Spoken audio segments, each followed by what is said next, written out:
உங்கள் அன்பிற்குரிய காளிராஜா தங்கமணி, உங்கள் அனைவருக்கும் எனது முதற்கண் வணக்கங்களும் வாழ்த்துக்களும். உங்கள் ஆசிரியர் யூடியூப் சேனல் மூலமாக உங்களோடு உரையாடுவதிலே நான் மிக்க மகிழ்ச்சி அடைகின்றேன்.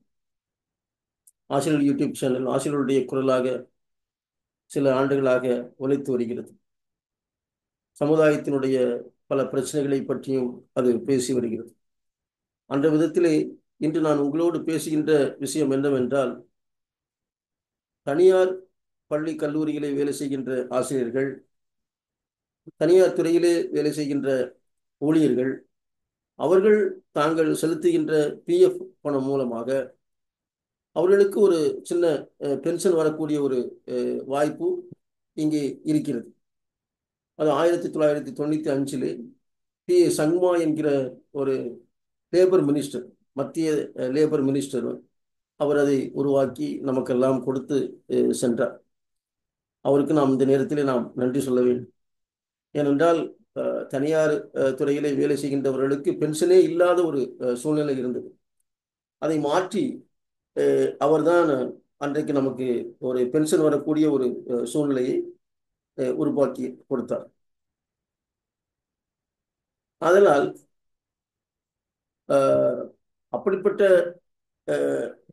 ஒரு பென்ஷன் பெறக்கூடிய ஒரு சூழ்நிலை நமக்கு இருந்தாலும் கூட, நமக்கு கிடைக்கின்ற பென்ஷன் எவ்வளவு என்றால் மிக மிக ஒரு குறைவான ஒரு பென்ஷன் தொகையை தான் நமக்கு வருகிறது. தனியார் துறையிலே 25 ஆண்டுகள் வேலை செய்த ஒருவருக்கு கிடைக்கின்ற பென்ஷன் எவ்வளவு என்றால் ஒரு 3000 ரூபா அளவுக்கு கிடைக்கிறது. அது அதையும் விட குறைவான சம்பளம் வாங்குகிறவர்களுக்கு 1000 ரூபாய் மினிமம் பென்ஷன் 1000 ரூபாய் என்று அவர்கள் வைத்திருக்கிறார்கள். இது 2014 முதல் ஒரு 10 ஆண்டு காலமாக 1000 ரூபாய் பென்ஷனை வாங்கி கொண்டிருக்கிறார்கள். நாம் யோசிக்க வேண்டும், ஒருவருக்கு 1000 ரூபாயால் இந்த ஒரு மாதத்தை அவர்கள் சமாளிக்க முடியுமா என்றால் நிச்சயமாக முடியாது. இந்த அரசாங்கம்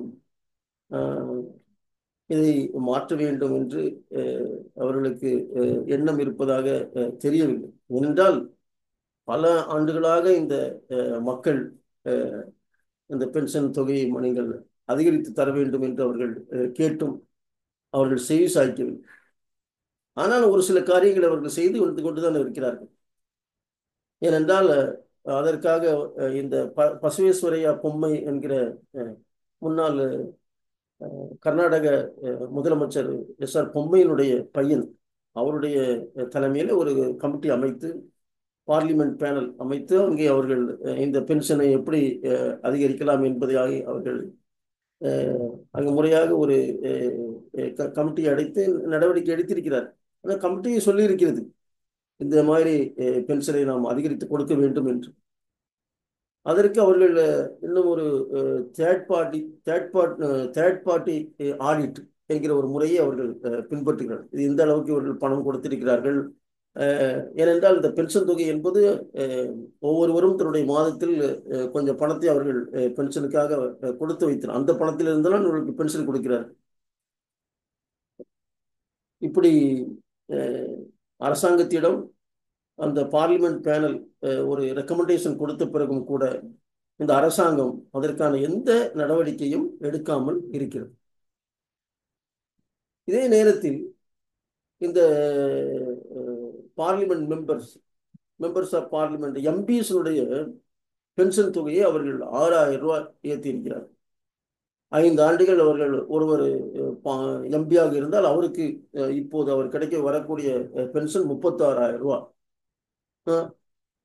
இது என்ன, இது ஒரு இது நியாயமான ஒரு இதே இது 25 ஆண்டுகள் வேலை செய்த ஒரு ஆசிரியர் 3000 ரூபாய் பென்ஷன் பெறுகிறார். ஆனால் அவருக்கு நீங்கள் பென்ஷனுக்கு உயர்த்தி கொடுப்பதற்கு நீங்கள் ஒரு கமிட்டி போடுகிறீர்கள். அந்த கமிட்டி போட்டு அவர்கள் சிபாரிசு செய்த போதும் கூட தேர்ட் பார்ட்டி ஆடிட் என்று ஒன்று போடுகிறீர்கள். எப்போது நீங்கள் முடிக்கப் போகிறீர்கள்? அதெல்லாம் நான் அன்போடு பிரதமர் அவர்களையும்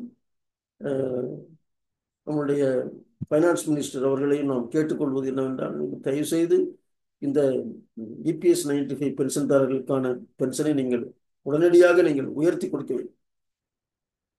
அவர்கள் 7,500 ரூபாயாக எனக்கு கொடுக்க வேண்டும் என்று பல காலமாக, ஒரு சிலர் 8,000, ஒரு சிலர் 9,000 ரூபாய் என்றெல்லாம் சொல்லுகிறார்கள். கண்டிப்பாக நீங்கள் உயர்த்தி கொடுங்கள். ஏனென்றால் அப்படி இல்லாவிட்டால் அவர்கள் மிக மிக ஒரு கஷ்டமான ஒரு காலத்தில் அவர்கள் வாழ வேண்டிய ஒரு சூழ்நிலை இருக்கும். பணம் இல்லாமல் அவர்களால் என்ன செய்ய முடியும் அவங்களுக்கு?